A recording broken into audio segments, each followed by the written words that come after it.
Alrighty, we are live. Welcome everybody to the Space Water Podcast. Of course, my name is Ra Castaldo, and this is episode 61 of our Space Water Podcast.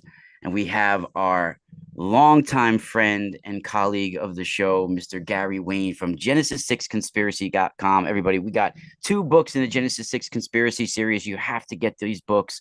And if you never heard Gary Wayne before, you're in for a treat today.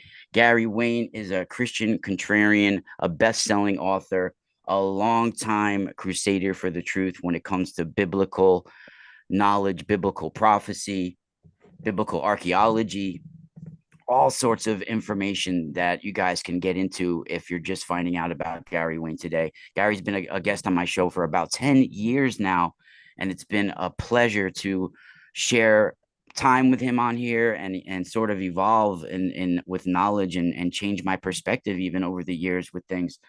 So it's a pleasure to have Gary back on today, everybody. Once again, it's Genesis6Conspiracy.com. You can find me at the MysticalSpiralStore.com.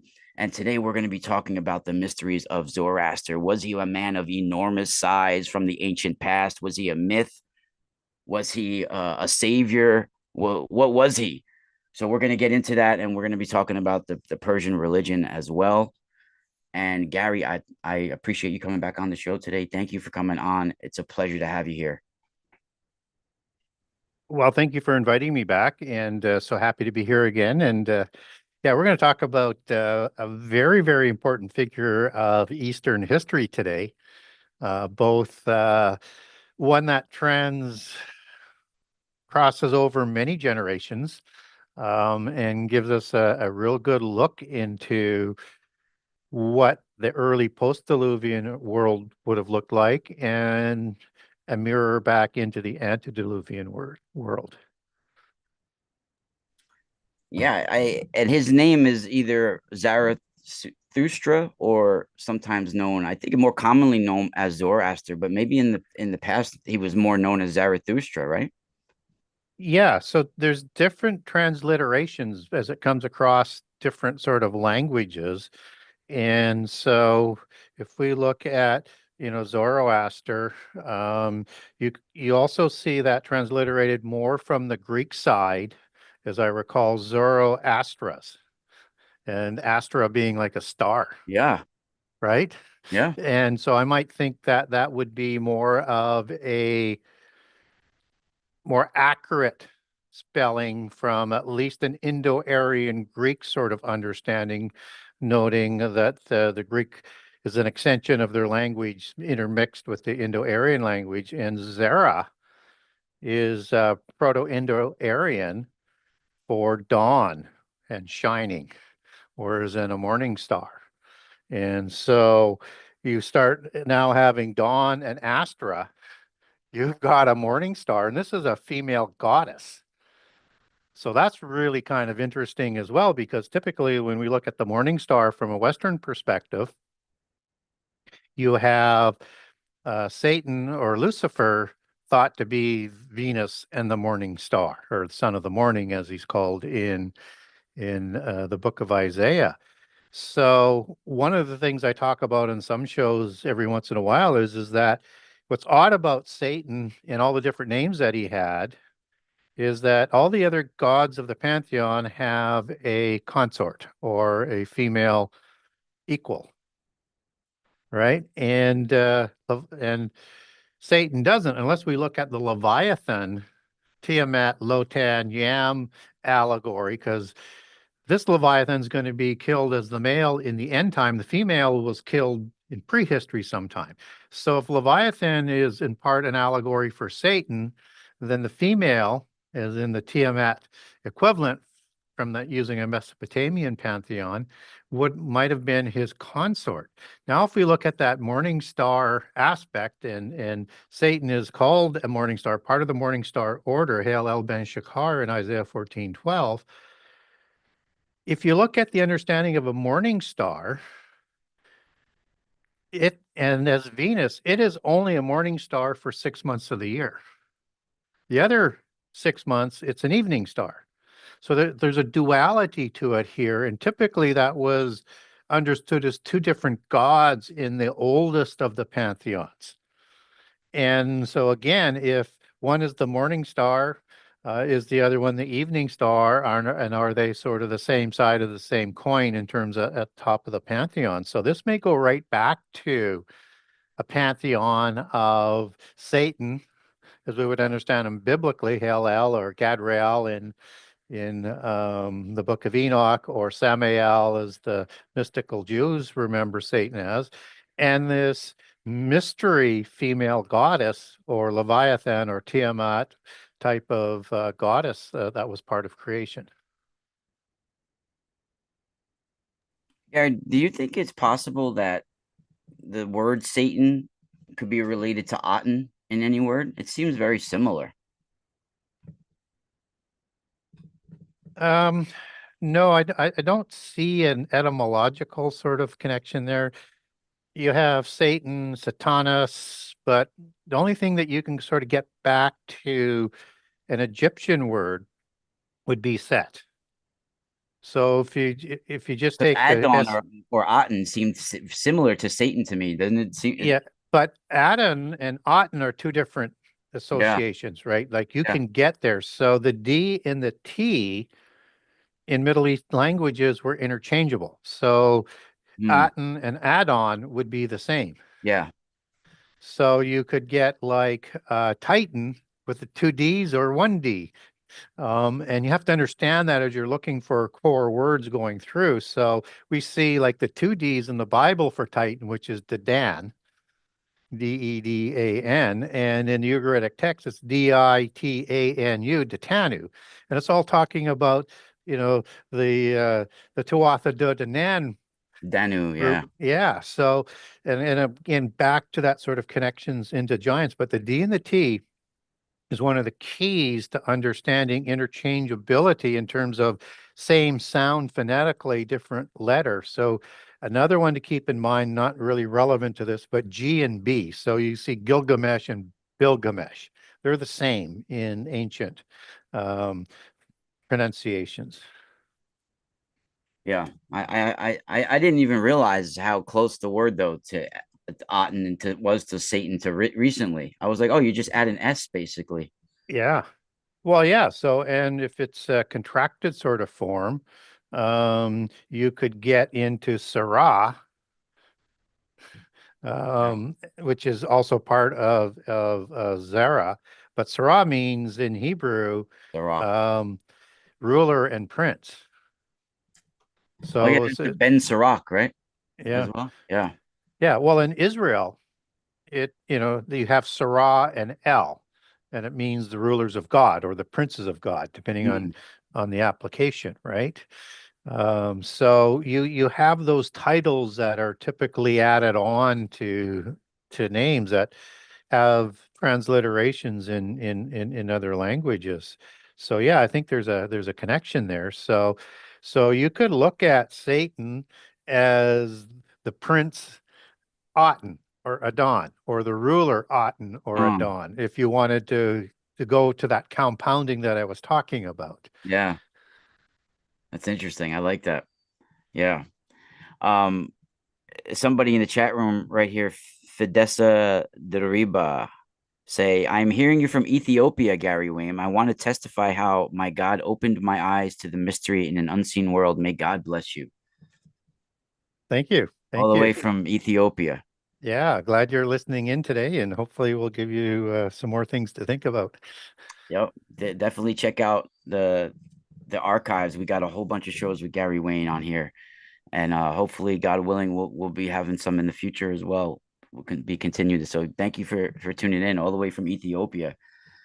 So Gary, there's been a lot of controversy of Zoroaster Yeah, and the Persian religion and even the date of Zoroaster. yeah. Right? A lot have been debated, over the years. So I mean, is it possible that they could have misunderstood the date, or are they referencing an older Vedic religion when they talk about 6000 BC with Aristotle mentioning like the Zoroaster religion with that date? Because do you think it's possible he's just mentioning that older Vedic religion where this information, the Aryan information, sort of stems from? Or is he talking about the same person, and or we're Yeah. maybe some zeros are messed up here? Well, I don't think it can be the same person stretching over six Yeah, thousand years or exactly. longer. But what we do get out of that is something that is fundamental. When some of the things that we talk about in the show is we have two different epochs, one before the flood, one after the flood. So no matter how we get there, even from today's date, you would be before the flood, and somehow Zarathustra, Zarath, Yeah, that's why I Zoroaster. say Zoroaster. That's the That's same way. That's the exactly same why. reason why I say Zoroaster. Zarathustra. Doesn't get roll off the tongue. Zarathustra. It's like But it's like a like what's that cartoon Sylvester when he's trying to yeah, spit out words with his tongue? yeah, The cat Sylvester. Like I yeah. thought I saw a putty cat. One of those words. Yeah, so no matter how we get at it, this is a religion and a mythos that crosses the flood, just like the giants cross the flood. And again, various reasons as to how and legends as to how the same religion of the giants crosses the flood. So this speaks to that same history that we talk about all over the world. That's why it starts to shed some more light onto prehistory when you look at it. So number one, I do not believe it's one individual. And if you look at the third one, which is the latest one, typically is understood in the time of Xerxes, so 480 to 500 BC, and that's when he's reintroducing Zoroastrianism as the state-sponsored religion that was brought there by the Indo-Aryan Persians when they settled there, just as that same religion went to the Indus Valley as two sides of the same root religion, sometimes with some distinctions, but definitely the same religion and the same people who brought that religion. So that would be one individual, and just sort of bear me out because this does, and this is my speculation, because there's no agreement on this anywhere that I can find. So I try and look for the patterns. Then you have one that is somewhere from 1000 BC that Zoroaster is dated to 1800 BC, but that's using the secular sort of timing that has a 600-year issue in terms of how it's cross-pollinating for its dating with the various dynasties, and there's their duplicate dynasties, and that number is about 600 years. So that starts to make sense if and we also get testimonies that this Zoroaster was before the Trojan War, which is usually 1200 BC. But again, that's out from Greek datings about 600 years. So let's move that back to 1800 BC and say before that. And if it's out 600 years, that gets you to about 2400 BC and the time of the biblical flood. Okay, I know the secular flood is 2950 to 3050, but you still have that 600 years that I'm talking about there. So this Yeah, Zoroaster could have been the one who starts this with the Indo-Aryans right after the flood yeah, that settles in the Indus Valley and into Persia. All of a sudden, that makes more sense. And then if there was one that was before the flood, he either survives the flood yeah, or there was a different individual. So does this start to sound familiar with the Hermes Trismegistus? Absolutely, it does. You have one that's before the flood. That is Enoch, sometimes also with a god associated with it.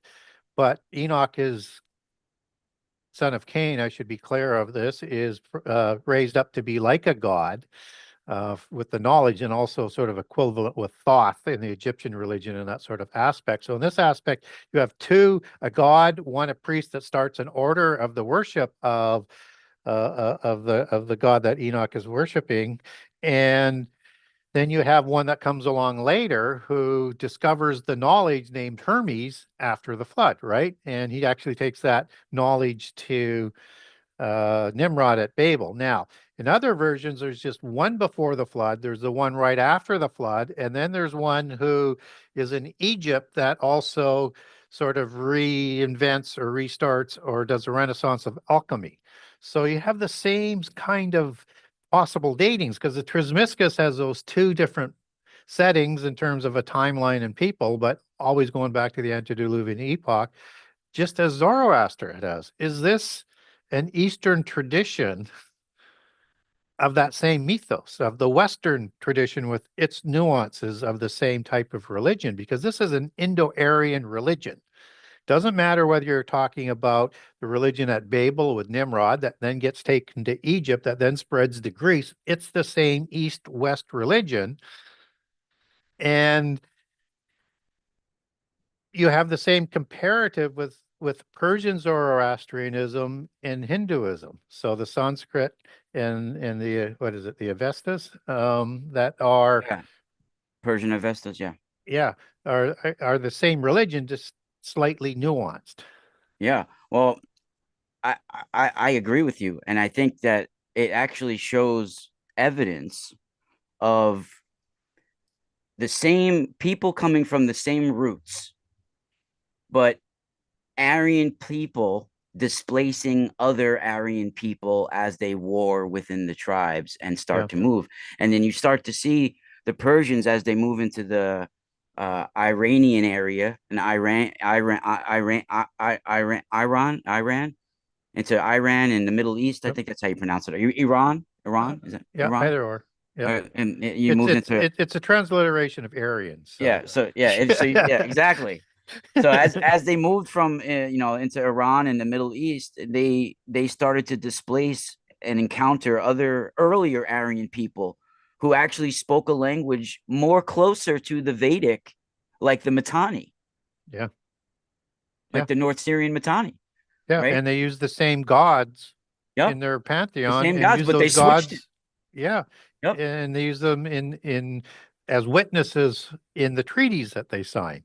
yeah, incredible. Yeah, And then they become and they start making it the opposite, right, Gary? So like earlier, and then you can witness this, people, if you want to actually witness this out there, you can get the Rig Veda. You actually can witness this change in the Rig Veda. The earlier in the Rig Veda, the Asura and Deva word both are united and they both mean divine.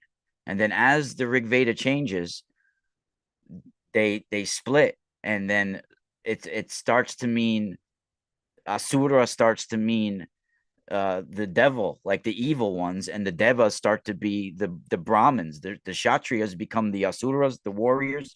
And it's here interesting, Gary, because earlier in the Rig Veda, they tend to use the word Dasu for Asura.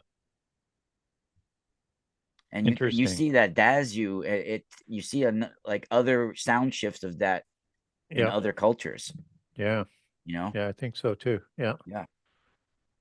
It's very, very interesting because the earlier Aryan people of the Middle East, like the Metarian, the Mitanni of Syria, they were Indo-Aryans. They weren't Iranians.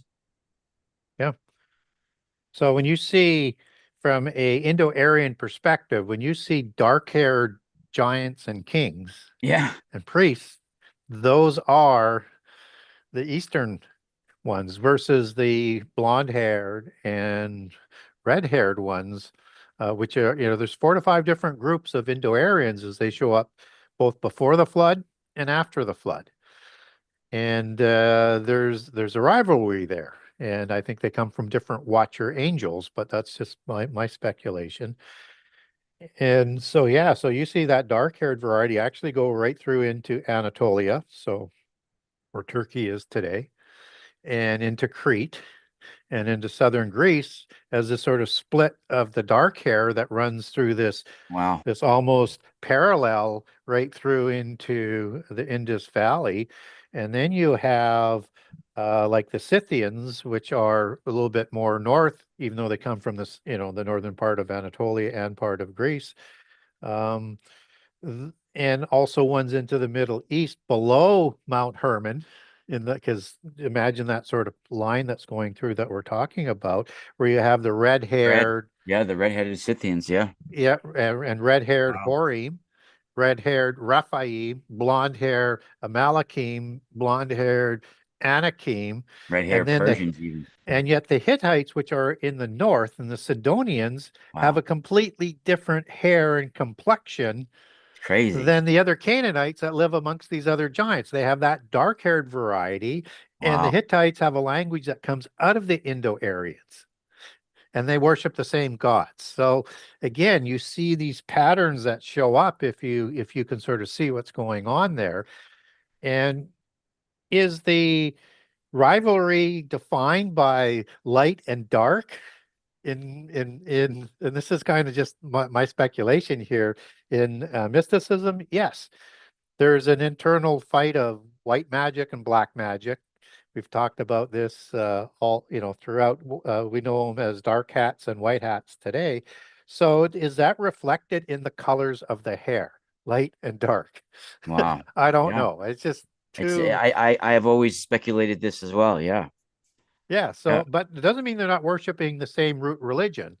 They just turn it inside out and upside down as to, or, which side of the coin they're on, right? So, Yeah. And people, me and Gary have discussed this out there, but there's a lot of people in the chat room who are new today. Uh the Persian religion and the culture itself, they called themselves Aryan, but it's very close like to the Vedic as we're discussing. But the Persian Zoroastrian religion, they're an Asura tribe, right? They're a yep, warrior tribe. And Asura is just a very close, I think, dialect sound shift to Ahura, where they get Ahura sure Mazda, it their is. main Yeah, god, yeah. their almighty one, right? They worship Ahura Mazda. I mean, that's Well, obviously if Asura. yeah, if that S is silent in the old language, which it is at times, it is Ahura. Yeah, right. And then they also take that Deva word in which in Vedic, earlier Vedic Rig Veda means divine. It's spelled Deva. But in the Persian Avesta, I have a couple of the Avestas right here. This one right here is part 2 of 3 with the Zoroaster, the Yas, and the Nayas. This Yeah, is the right. So yeah, they use the word Deva, but they spell it Daeva, yeah, and it means undivine or yeah, demonic. It doesn't mean divine. It means undivine. It means demonic. It means evil.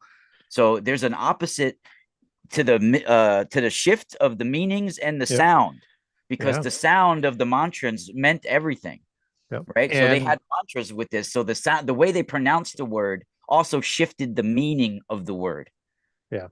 So in this case, you could also interchange the V with a W or a U in different transliterated languages. So in Latin, you get Deus, Deus, which goes right back to an Indo-Aryan spelling Like Zeus. of Divas. Yeah. So Wow. Yeah. yeah, so And and the that's what V and the Dazu. W interchange over time as well, and we have see Wow. that in a number of different languages. So if you look for sort of linguistic patterns, you can make these connections out of the old religions. And Indo-Aryan, and it would have, or Pi Proto-Indo-European, it would have several different dialects within it, but all similar coming from an original root languages. So they're going to have some of those differences. And then as things sort of evolve over time, and particularly as you have other peoples moving in with them from Babel, you're going to get a language that's moving further, a little bit further apart. But if you get back to the oldest part of the language, you see a common language and you see a common um, set of polytheist religion amongst that Indo-European language. And that's Yeah. the language of the giants. And Zoroastrianism is the religion of the giants. Yeah. We got to clip that part right there. That's a part that you're going to put a short right there. It's the language of the giants. We did a show on that, Gary and I, guys. We Go did. back. Sanskrit is the language of the giants, the original form of it. And I think it was actually it wasn't the way we used, because they had telepathic communication, I believe. And They they and did. they and but they didn't use the language the way we communicate today as socializing. They used it in like mantra form, and like it was like a guttural metered sort of mantra where it was like a spell. They're working a spell. Yeah, and you get languages that come down as gibberish and mumbling. That's Yeah. descriptions of speaking Indo-Aryan, and in the way that the giants would speak that was a bit different than how humans would speak, as you say, because now you have those other, Yeah. according to their history and mythos, that telepathic and the harmonic vibrations and things that are all associated with the way they speak, which then dovetails into how they do their spells, right? Because it's all sort of interconnected for them in that in that religion and understanding. Yeah, and Zoroaster, he was talked about as being someone who reformed their religion. Yeah, that's why I think there are several ones. Yeah, You have, because Zoroaster is said to be the one who was first given this religion by Ahura Mazda, right? yeah, So it makes sense that you have reformers or ones that do an evolution to the religion downstream, which gets you into that sort of series of it. And if we look at who Zoroaster is as an Indo-Aryan right after the flood, let's take the younger date now out as label that one as a reformer. And now we have an individual that's starting this religion amongst the giants. He's a giant. There's just no getting around it as an Indo-Aryan and one that closely associated with special revelation from a shining one. Uh, he's going to be a giant. yeah, So, and if we understand the four-class system that they introduced, that's still in there today, they populated the priest class. They populated the leaders of the warrior class. They populated the educated class. They populated the governing class and the kings. They occupied the first two classes of that system. So yes, they would be a giant. And Aryan means noble or the nobility. I yeah, mean, everything they do labels who they are. yeah. Imagine a a man of enormous size with heightened senses doing those like Vedic fire chants to the Yeah, sun with numerous giants at megalithic sites in yeah, circles, yeah. like vibrating the whole planet, shaking the pillars and foundations of the earth. Like, you know, Well, having the angels walk amongst us when let's call the Zarathustra or Zoroaster just after the flood would have had that, and the one before the flood, we would have had the gods walking amongst us with their technology and capabilities. We can't really imagine it unless we get into the shoes of the ancients. And I was just looking for Ahura Mazda, that Zoroaster was introduced to by a messenger, not by Ahura Mazda, but a messenger called Vohu Mana, which means shining one. So this is again talking about angelic beings or fallen angelic beings that, depending on what side of the coin you're going to come from on this, that is going to provide this knowledge in religion. Well, this is a pattern that comes down through history in these types of revelations. yeah, they have actually in Vedic books when you look up the word in Yep, the glossary for yep, Asura and Deva, right? So when in this Vedic glossary that I have, when you look up Asura, they say Vedic name for God as the Almighty, later name for demon, right? When you look yep, up Deva, they say name of God or the divine, the shining one. yeah, yeah. And giants were shining ones as well. They just weren't as bright as their parents were. So that were in their spirit form opalescent shining, but shining if they were, so they would be, when they walked here, I mean, that light could almost be like they were wearing with that aurora, that they were having these clothes of gold that would be shining that much. So whether it's pure light or it's actually gold or both that they wore in terms of their clothing, you get that same, kind of imagery that comes with it. So when we look at also, and this is really interesting, and you don't get this out of the Quran, but other Islamics, I think it's the Sufis that infer this, that the Quran talks about the people of the book, right? And that includes Christians, it includes Jewish people, and it also includes Sabians and other people. And so what secret societies and the Sufis tend to infer is that Zoroastrian was originally considered a people of a book in the same sort of understanding, but that it was corrupted, just like the Sabians corrupted their scripture. And so when we look at how you get an evolution between the Indus Valley settlement and the Iranian settlement, that it's the same religion, but they flip-flop who's good and who's evil, and including the names of the gods, that almost suggests at some point in time there's a corruption, if indeed Zoroaster was ever a monotheist religion, which is what some of the Islamic traditions originally That's say. what they claim. Yeah, Yeah, that's what they claim. But because they claim, that Zoroaster reformed the earlier religion that was degenerated into polytheism and to adultery or whatever. But they do have a supreme God, but there's many other deities as well. yeah, So I don't know how yeah. you can, I mean, I guess you can sort of look at it like there is one supreme deity that presides over them, but there also are many other deities. So Yes, that are worship, which is that are the worshipped. distinction Yeah. between monotheism, where true monotheism, as we understand it through Judaism, Christianity, and through Yeah. And Islam, is and there then is one and God that's worshipped. There are other angels yeah. that are in this hierarchy that have responsibilities, but they're not to be worshipped. Yeah, and depending on the locality, they can even take on, the supreme names, other deities, instead of that supreme deity. Yep.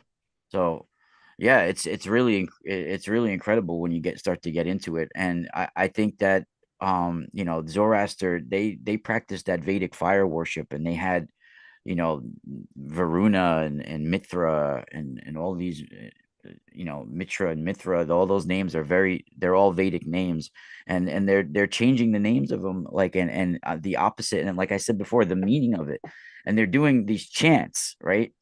And they were primarily warriors, and uh they're also priests at the same time. Like they're mystics, but they're like warrior mystics, and they broke off from that main Vedic culture and that Deva Asura or Brahmin Kshatriya war. They started, they switched these clans, and you can see where the places where they took over. And the Persian religion, they have the Avesta, like Gary mentioned earlier. They're sort of maybe used for negative use of magic and power. Because if you look into the Avesta, it's about gaining power, gaining materialism, and right in the Vesta, they talk about, hey, we're the enemies of the Devas, we're and all of this, and it's like it's about a conquest of gaining power and dominance. Yep. So it's about misusing mantras for magic. Yep. You know, Yeah. Another interesting connection that I found over time was that the Gnostics, as they look at their root religion being, a parallel development of the Hindu religion, they looked at Ham biblically as Ham Zarathustra. wow. Yeah, that actually has his title. And so now that places him immediately after the flood as well in the Gnostic tradition. And what he did was Hmm. he created a succession of priests that succeeded, from a Gnostic perspective, Enoch and Cain before the flood. And he creates this succession of priests called the Zarathustra. And these are the Magi. which is again in Yeah. the Persian area. I wonder if And H's and R's are interchangeable, Gary, because Ham sounds very similar to the god Ram or Rama. yeah, I haven't found that. H is typically coming from in the Semitic languages CH Because I know and in pronounced. Portuguese they Yeah, switch the H's and R's. They're yeah. interchangeable in Portuguese. I know that. And again from other languages other than Semitic, because there's Indo-Aryan and then there's all the other languages that come out as well. That was possible. I've not researched an interchange of R and H, but it's certainly possible. Yeah, And so because I always found that was really kind of interesting, and that Ham Zarathustra takes this religion and with the sun disk imagery and with yeah, Azar go to Egypt to set up the Egyptian religion. So earlier in the show, when we were making that connection, Egypt, Persia, Indus Valley, and almost placing themselves, even though it's the same root religion, at a higher level to each other, you can see some of this evolution and some of these changes that would make, and then understand that the Greek religion seems to be coming from Egypt in most standard sort of progressions. But I'm not convinced of that. I think it's possible, but you have people that after Babel that migrated into Scythia, into Italy, and I think they actually took up the religion of the Etruscans and the Indo-Aryans, Scythians, and yeah, adopted that religion. So interesting. I think there's actually a tripart nature almost, like a northern Mesopotamian, southern Mesopotamian, and Yeah, eastern. yeah, and you could see all those religions. I mean, they use that winged disc that Yeah. the Assyrians, the Persians, the Hittites, the Yep. Egyptians, they all use that winged disc symbolism. Yeah. And is That there? that and not just the sometimes as a wing, but also as two horns. It's the same imagery. It's a Yeah, different meaning to it. yeah, So, but it's the same imagery, whether it's a wing or a bull, because the two horns of a bull, bulls were understood as gods in the ancient languages, and the bull cult that sort of goes along with this, that stretches from Egypt to India. yeah. I mean, and the Vedic religion, they have their Vayu and all those Vedic gods that they use, but nowhere do I actually find a description of Zoroaster as for size, No, you don't. right? It's We have just, Gilgamesh get described as we get yeah, sizes and different people that are really important in the past. I Uh, think that's historical censorship. yeah.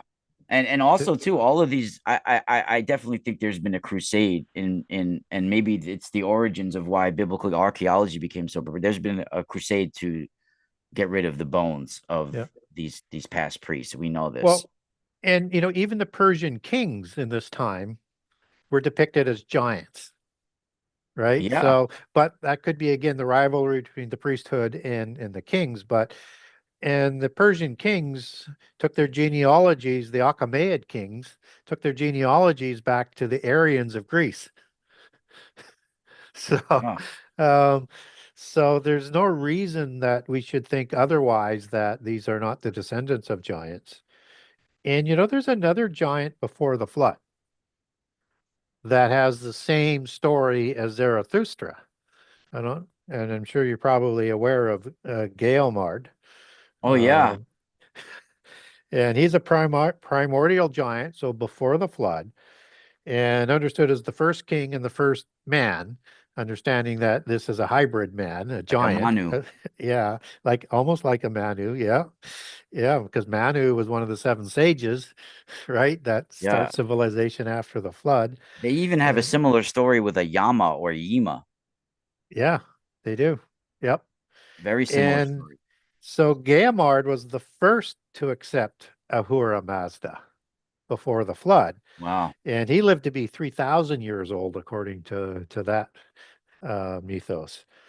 So I wonder, is this maybe that King Sudas that we did a show on?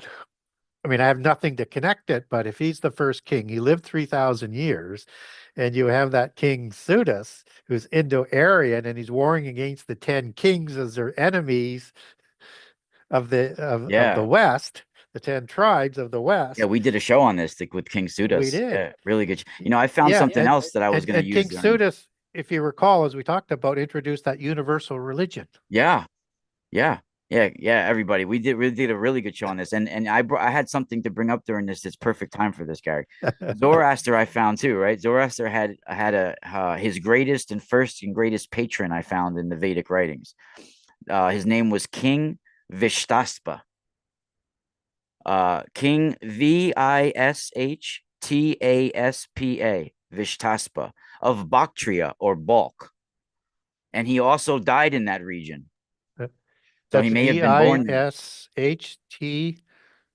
King Vishtaspa, Yep, Vistaspa. He PA. was supposed to be the first and greatest patron of King Vistasa of Zoroaster. First king of Zoroaster. And they're supposed to have been in the region of Afghanistan too, that region Yeah, at one time. And then, they moved around. Very interesting. So yeah. you know, Yeah, I'm not familiar with them, but there's so much history out of that area of the world that we're just touching the yeah, this was when I surface on. this comes from different Indian and Vedic scholars Yeah. that I Okay. was and there's one really good English guy, a professor, Professor David Frawley. Yeah. He does David Frawley. He's got to be in his 70s or 80s now. Yeah. He does English translations of Vedic Okay. stuff, and it's really really good stuff. Yeah, so you could find the King Vishtaspa. He was supposed to be of Bactria or Balk. So of course I can't prove this. This is just what I was finding in my studies.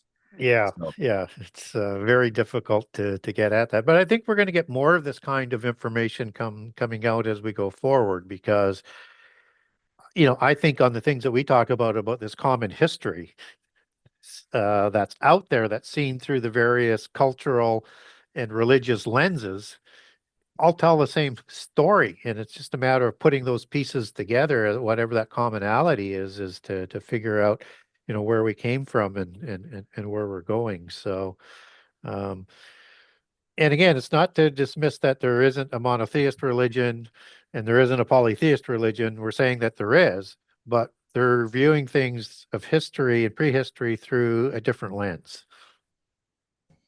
yeah, that's very true. I mean, look at how we've talked about it many times, and people have heard it before with Akhenaten. I mean, if you were on his side, he was the Sun King.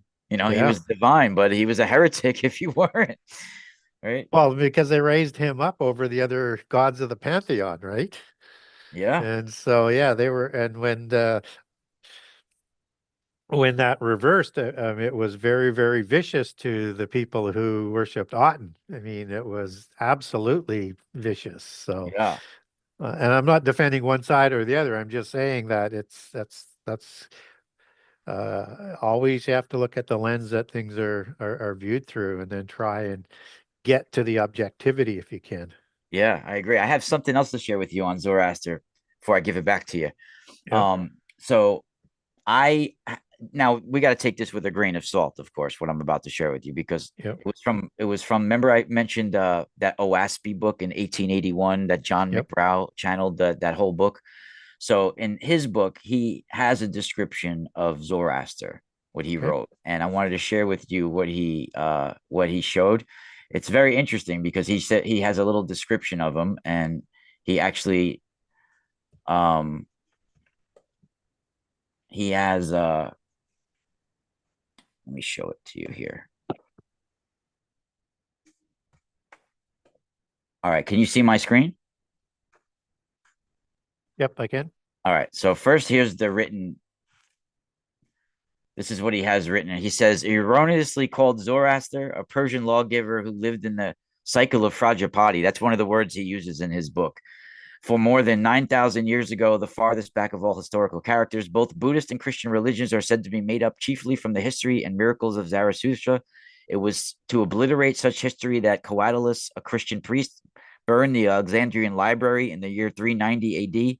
Three Christian monks again burned it in the year 640 AD for the same purpose. But more effectively, Zarathustra was of enormous size and of neither sex, being an Isu, or whatever that word is that he uses, right? And then he has a drawing of what he claims Zarathustra looked like. This is Zarathustra. He says he was of enormous size, and this is what he looked like. Yeah, it looks like an elongated skull there. Yeah, very elongated skull. What was that author again? John McBrow, and it's the oahspe book. This book right here. This is the book oahspe. O-H. OAHSPE. And the author's name Huh. was John McBrow. I think it's it's John McBrow. Let me get the spelling for it. Newbrow, actually. Newbrow. Dr. Yeah, Newbrow. I would like to get a look at that and then see whether then I could get another source, because all I've been able to do sort of in past is say all the evidence suggests Zoroaster has to be a giant, whether you're looking before the flood, after the flood, or even up to the time of Xerxes. Yeah, like I said, you got to take what I just read and showed Yep. you guys with a grain of salt, because this guy was a dentist in 1881, and supposedly pillars of light came into his room and made him get a typewriter, and he Yeah. sat there for a year, Yeah. channeling a pillar of light, which I felt, and this kind of got buried. There's not a big following, and not many people know about this. I kind of feel like there might have been an angelic, because he says it came from angelic ambassadors that Yeah. came in the form of pillars of light. Yeah. It But could have been but some again, sort I of mean, angelic, but what's the purpose? and we also know that angels biblically, um, you have to test the spirits because they could be Yeah, adversarial, right? And that yeah, even Satan and those who follow him, which would include the fallen angels, yeah, you know, act as ministers of light and angels of light. yeah. So this is a period of time when this happens. If it's in, and you're saying it's in about the 1880s. 1881 is when it happened. I mean, That it's whole just year. crazy how much of this revelation is going on, whether or not it's with Mormonism, Yeah, um, whether or not it's with Blavatsky, or there's yeah, just there's an enormous list of revelation of ancient polytheism in that period of time. yeah. And it was, before we had all this technology. Nowadays, our our spirits are so preoccupied with all this technology and everything that we're Yeah, not listening to the voice of the heavens anymore. So I don't know if this is a good thing or a bad thing, Gary. Maybe it's a good thing in some way, because maybe the channeling was dangerous, and there was a lot of, maybe, there were imposters, well, maybe, that's, I you know, mean, even if and understand, I'm a Christian, so let's put myself in the shoes of a polytheist here, and you have all of these people coming with all of these revelations. How do you verify that? yeah. But And then how do but you then I grew up separate listening the to the Catholic Church telling me saints were having revelations with different angels and yeah, things too. So yeah, and how do you separate the ones who are just hucksters that are making money off of this, yeah, right? yeah, I mean, if you can't verify it, yeah, it just opens a door to um yeah. Well, deception. So, one of the things that I like sort of like, biblically in terms of the seers, as the polytheists would call the prophets of the Bible, is that Israel tested the prophets, and they didn't believe what they had said unless they could do short-term prophecies Yeah. um, to verify that they were legitimate prophets. And if they got one wrong, they got stoned to death. So So you paid the price, the you, ultimate price, yeah, exactly. So you want to make sure in front of your loved in one. ancient Israel that you're not going to be proven wrong or or you make a mistake because that's a death wish. So, I but can't work yeah, under this pressure.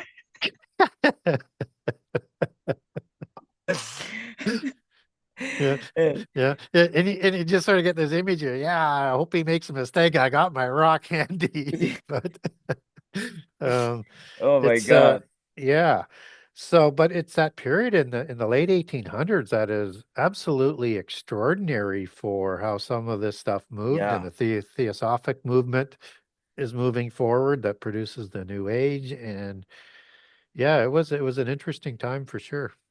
Yeah, it definitely was an interesting time. And like Rudolf Steiner calls that he says that in his writings that in November of 1879 we went into some sort of cycle shift where he calls it where we shift into the age of Archangel Michael versus the age of Archangel Michael versus Maimon, where it's the fiery sword of God versus the god of money and materialism and greed.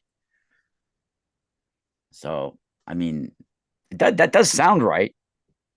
Well, I mean, from all cultures around the world with a religious sort of understanding, we're in an age of fire, of Yeah. destruction by fire. It's just a matter of how it outcome, what the outcome is, and when it happens. And So, you notice the sun is kicking the crap out of us with solar storms of fire yep, right now. yep, yep.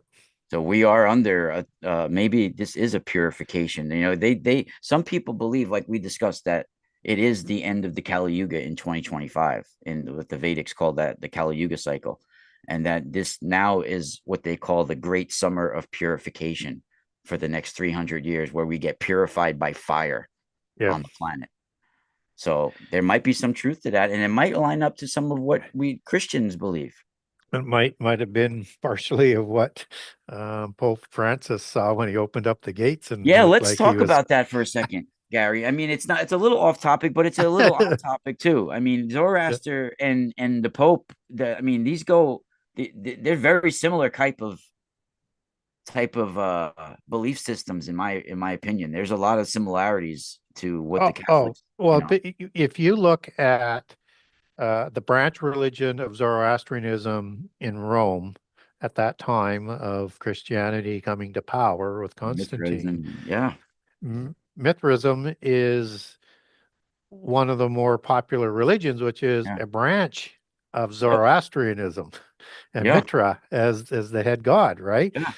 So you have the priests of Mithraism being called father, wearing black robes, and you see an adoption of the birth date of Mithra of December 25 being put in for the birth of Jesus. You Yeah. have Sol Invictus, which starts just Yeah. before December 25, Yep.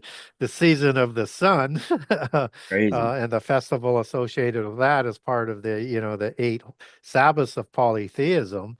You just have so many different aspects of polytheist imagery that gets combined into a religion that Constantine is going to use, like what was going on in Persia, where Zoroastrianism became a state religion to unite the empire. You have Constantine creating a religion to do the same thing. And he's merging the imagery of two different religions. And Sunday is the Sunday of Mitra. It's Yeah, the worship day of Mitra. for sure. So you just can't ignore all of these similarities and organizational structure that the Roman Church is going to take on, and understand that's a complete changeover from the organizational structure that comes down from the Jerusalem Church. Yeah. And this what happened with the Pope, Gary. Let's get into go into that again real quick for a second, because we talked about on a previous shows how he was shaking at the door. Yeah. You Yeah, know, he was very fearful and he was almost speechless and just I mean you watch the video and it's you wonder what the heck is this ritual all about? And it's happening in a Catholic adopted jubilee that they bring in the Middle Ages at some time, which is and this is the first jubilee of this century, which is 25 years into the century. And that's not a biblical jubilee. That's 49 years plus 150 years used for a totally different application than this. And they're opening the gates. Almost like a portal that they're opening. Like, might as well have gone right to Mount Hermon to the gate of Hades and opened that up. Is kind of the imagery that I sort of get, and that this is also the jubilee of polytheism and Gnostics. That's the first 25 years of a century. And Alice Bailey says that's the year of the externalization of the hierarchy and the introduction of the age of Lord Mitra. And that externalization of the hierarchy is making visible the Council of the Gods. yeah. I mean, that's why I think that I tend to believe that the Kali Yuga may have ended in March 21st, 2025, like many people think, and that's Well, that. Alice Bailey would have to be referring to that Yeah, because they base everything, including Lord Maitreya and Mitra, on the Eastern religions. yeah, and for this to happen with the Pope is very interesting because I did a little digging, and only once before did this happen. Now it's they do normally open that door during a jubilee, but they always close it.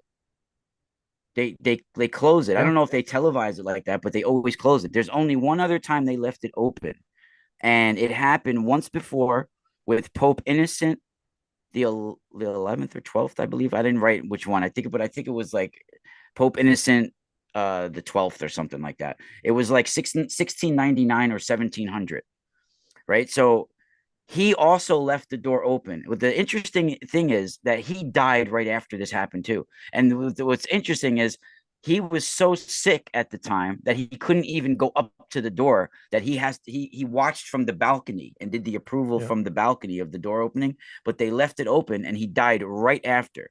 yeah, Now, also Pope Francis was deathly ill at the yep, time of him going up to that door, yeah, and they left it open and he died right after. yeah, Both yeah, times they left the door open, the Pope died, and yeah. he was very It's sick and at death's door. so to speak. Yes, Yeah, yeah. It's crazy. So you wonder what he saw, what comes out, and it's just it's absolutely spooky that you have these types of things that are going on in plain sight, and we're not given crazy. proper explanation for what this is all about. Yeah, no, I So totally believe that that had something to do with where their souls were going yeah, or could something be. like that. Yeah, could very well be. You know, why do it when the only time you've ever done it those two times was when the Pope was very, very ill and then he died right after. I mean, that's not a coincidence. That can't be. Yeah, nothing in this world like that is coincidental. Those are all pre-arranged, pre-understood. They carry, um, more meanings with it than what they're going to share with us. So, yeah, very, very interesting. Yeah, and also the I forgot to mention before that name of the Dazyus, they also have a group of Vedic people called the Druyus, the Druyus, Druhyus, and they were one of the five original Vedic people, and in the Puranas, they were one of the peoples that King Sudas defeated. They were one of those people, but they all Yeah, come from the same roots. yeah. One wonders what the connection is with that with the Druids. And That's what I'm saying because yeah, the Drew when you have all those five Vedic peoples like the Druyus, the Anu, the yep, Purus, all those names, you get like Anunnaki, you could get Druids out of that. And then when yep, you go into the Druids, a lot of their names are Sanskrit origin. yeah, Like Banshee is like that's like Ben Sidi. Yep. Well, and Cernunnos, Yeah, Indo-Aryan Cern or Kern, Cern, yeah, and horn-headed god for a satyr god. I mean, it's just, yeah. They use all druid. You could trace that right to Sanskrit. A yep, lot of it. It's incredible. And they have in Zoroaster in their literature in the Atharva Veda, they mention Atar, and Zoroaster mentions that word a lot, and in Vedic they have Atharva that they use, and that comes right from that Atharva Vedic name. So it's like they switch around the names, just like they have that Vedic god that we mentioned before, the original man Manu, right? They also have Yama appears in some of the literature in Vedic literature as a original man later on, yeah. some original man, but he also like returns from the dead, I think, too, or something. Yeah. So I think Zoroaster is, also too, Gary, do you think it's possible that like Zoroaster and a lot of these priests used things that we could see in the Bible and used them negatively? Like in the Bible, we have something that like the high priest Aryan used, right? He used the breastplate where he had Urim and Thummim Yep. inside, where he can discern God's will through a Yeah. device. Yeah. They had jewels Yeah, in the crystals. vests, Yeah, crystals, and they would light up and communicate for decisions. Um, there seems to be a couple forms of communication within the Holy of Holies. One would be for that for decisions, but you also have the Ark of the Covenant that's there, and where uh, that was is God would dwell amongst us. So there could have been some direct communication amongst the high priest as well. Although we don't get a lot of that, so maybe it was restricted, but there's an avenue there for more communication for sure. yeah, And they would ask on great decisions um, using the vests and the jewels to have a decision made for them. yeah. Have you ever did more digging on trying to find out more about like Urim and Thummim and what they possibly actually were? No, I mean all we're told is just that there's a certain set of special jewels, Yeah, and we don't get a lot biblically on that. But there's 12 to represent the tribes, which is more than what Satan was provided with 9 jewels that are described. yeah. I got confused on that. Are Urim and Thummim two of the 12, or are they separate of the 12? Separate, They're separate, separate. separate So it's part, 12 jewels, and there's but used, inserted somewhere in yeah, that. yeah, yeah. One was for basically a yes and no answer, and the other one has more because of the jewels, the number of them, more ability. Each jewel would Wow. represent certain meanings or something where that that they could communicate. And what's interesting about when we talk about these jewels is that this is a succession of priesthood that's going to be taken over by Jesus as the Melchizedek order. Um, Melchizedek, as some people say, but it's Melchizedek, King of Yeah. Righteousness or Angel of Salem Righteousness. priest, Yeah, right? yes. And that there was one time a high priest that was being replaced through and will be eventually replaced with Jesus in the future time going forward as an immortal. But it implies that there was a priest that was there before, which I think was one of Satan's titles. He was the high priest with the Wow. 9 jewels. And in Ezekiel 28, he is talked about as the anointed cherubim who walked amongst the fiery stones, which is nonsensical unless you think about this as he's a higher being. And when we talked about different names for different titles, this would be a separate title for him as high priest. And the seraphim were the angels that worked amongst the fiery stones and the altar in heaven as the priest. So that's now you get to dial in why you have a seraphic form of them, right? Because Wow. seraphim are serpent-faced angels. Yeah. And Samael is what is the seraphic name for Satan in Jewish mysticism. So now you start to see some commonalities there. So we should look at Satan as having aspects of a morning star order, aspects of the seraphim order, aspects of the cherubim order, and how many other attributes of orders and or other angels, because he was the most unique, powerful angel of all. So now when we look at Satan as being the one who sits above the council of the gods, and we started off with that show with that consort concept of Zara, the morning star god. That's the prefix to Zarathustra or Zoroaster.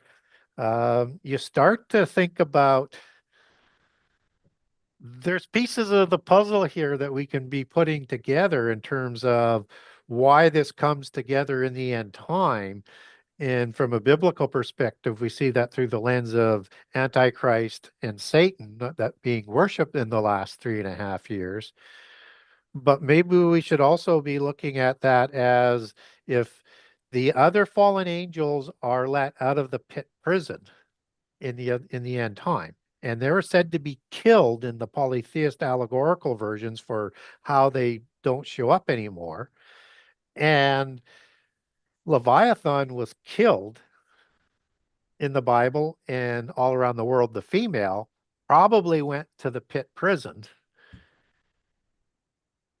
Leviathan or Zara could be coming out in the end time and is possibly going to be part of the dualism of the end time. And Antichrist worships a god in secret in Daniel 11, and it's the god of fortresses. Well, what's interesting about God there is it's not El or Elohim, it's Eloah, which is the female suffix. So it could be acting as the power of fortresses or goddess of war, which would be, again, a title of a mother goddess or a queen of heaven, fertility goddess and war goddess, and or it's reflecting a female goddess that he's worshiping in secret.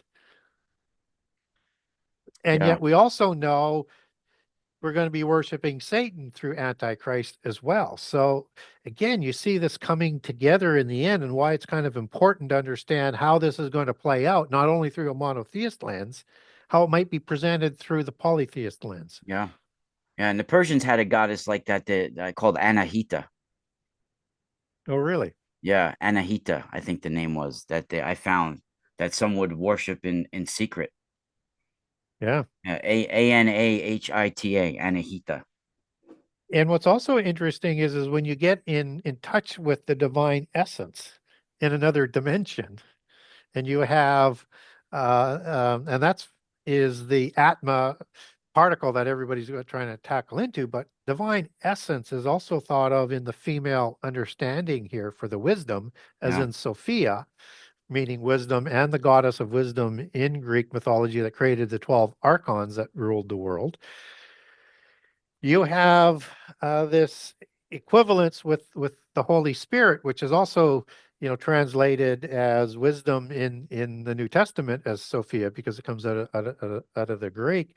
You have this dualism that is going to be used and sort of try and bring everything back to the home polytheist religion, as I think it's going to be presented to us in the end time. So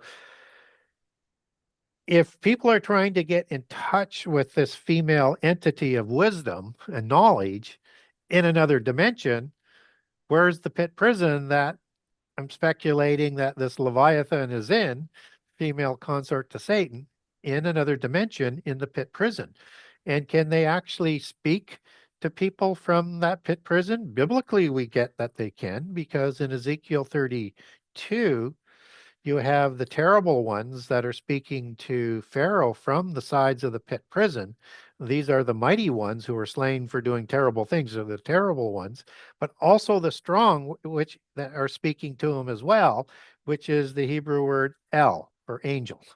So you have angels speaking to Pharaoh as well in that prophecy. So there's a linkage there that that may be some of the contacts that people are trying to get in touch with when they're trying to astral project or communicate with beings in other locations. But typically I look at most of the communication coming from demons versus fallen angels, but that doesn't mean higher level, and represented by the higher level of the apparition and abilities couldn't be coming from a fallen angel. Yeah, in the chat when people have asked, I agree with you too, and that's very interesting. In Ezekiel, that's like that's one of my favorite parts right there. You know, Ezekiel's like one of the best books actually in the whole Bible. There's so many great parts of Ezekiel.